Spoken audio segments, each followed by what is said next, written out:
A lot of things I've read about the state say that you guys were ahead of your time. Do you think that it would have been... I personally think it was very successful, but I was younger, so I don't really know for sure. I was, I guess, like 10 watching the state.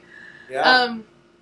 But do you think it would have been, like, more successful today with, like, the fact that MTV has more television shows and...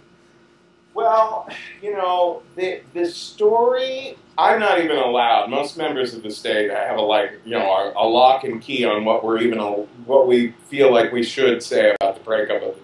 But it was one tragedy after another as far as decisions went that led to our demise.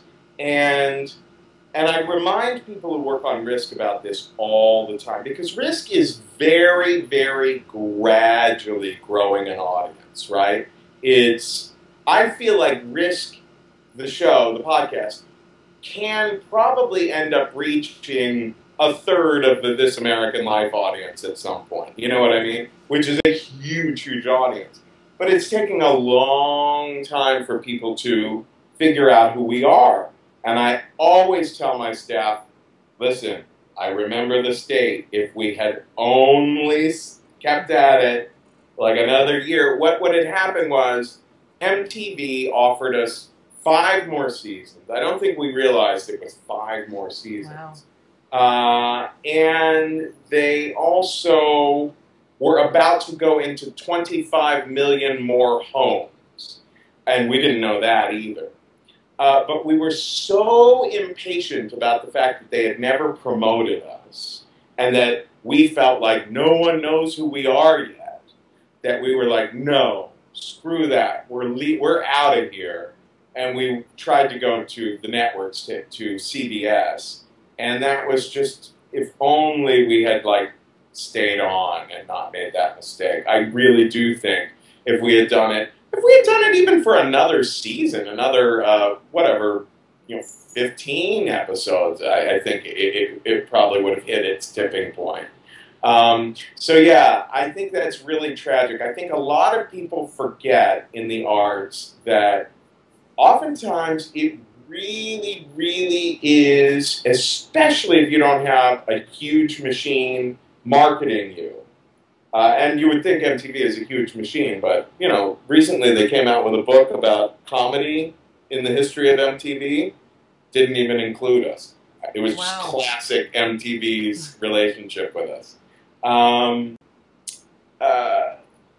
yeah. So if you don't have a big corporate marketing machine behind you, then you just have to keep in mind, slow and steady wins the race. Just keep doing good stuff, and eventually enough people will get what you're up to that you'll reach a tipping point, I think.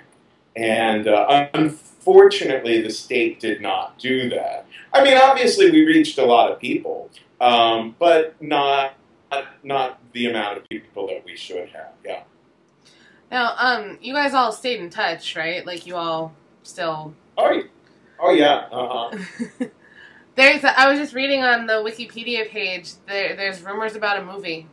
Is that ever a possibility, or...?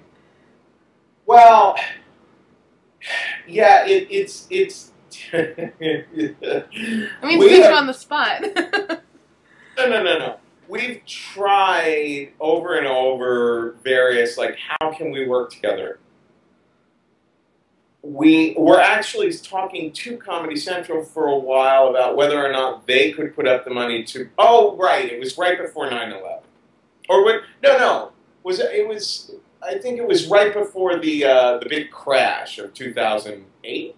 Yeah, right at the end of George Bush's tenure, when Comedy Central was all ready to go with funding a state movie. Then the crash happened, and they were like, "Oh, forget it."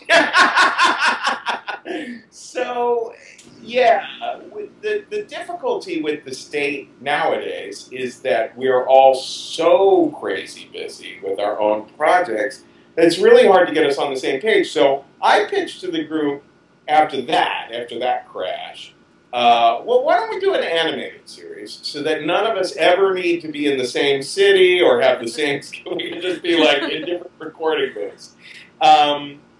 But that never came about either. I would not doubt at all that at some point we'll do something all together again, because we get really really psyched when we are in the same room together. We did a couple of live show reunions in Los Angeles and in San Francisco a few years back. And when we did those shows, the audience was just so jazzed. And I remember at the Q&A after one of them, young woman raised her hand and she said, "Why don't you guys realize that there's nothing like it when all 11 of you are together?" So yeah, it is tragic that we've had such a hard time getting back together to do something. But it'll happen. It'll happen someday, I'm sure. New York. You should do something in New York. Yeah. I'd do it. Even like Hits in the Hall had a lot of success, going around doing live shows, for a little bit of a tour. Yeah, well, I mean, now with the internet and everything, with funding, you could do like a Kickstarter. That's true. That would be a blast. You should pitch that. Tell them. Absolutely. So you have a show coming up this Thursday, right? Yeah. Mm-hmm. We have a show coming up Thursday at the People's Improv Theater in New York, and also Thursday at Nerd Melt Theater in Los Angeles. Okay, so if people want to get info, you want to plug like your website and stuff? Yeah. It's at risk-show.com, and info about the shows themselves are on the tour page, risk-show.com/tour. And then if anyone's interested in training, storytelling training, I do it one-on-one over Skype or one-on-one in person.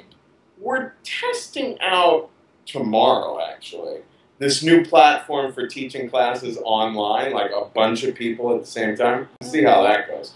But anyway, that's at thestorystudio.org. All right. I'm going to go ahead and let you go. Thank you very much for your time. Thanks so much.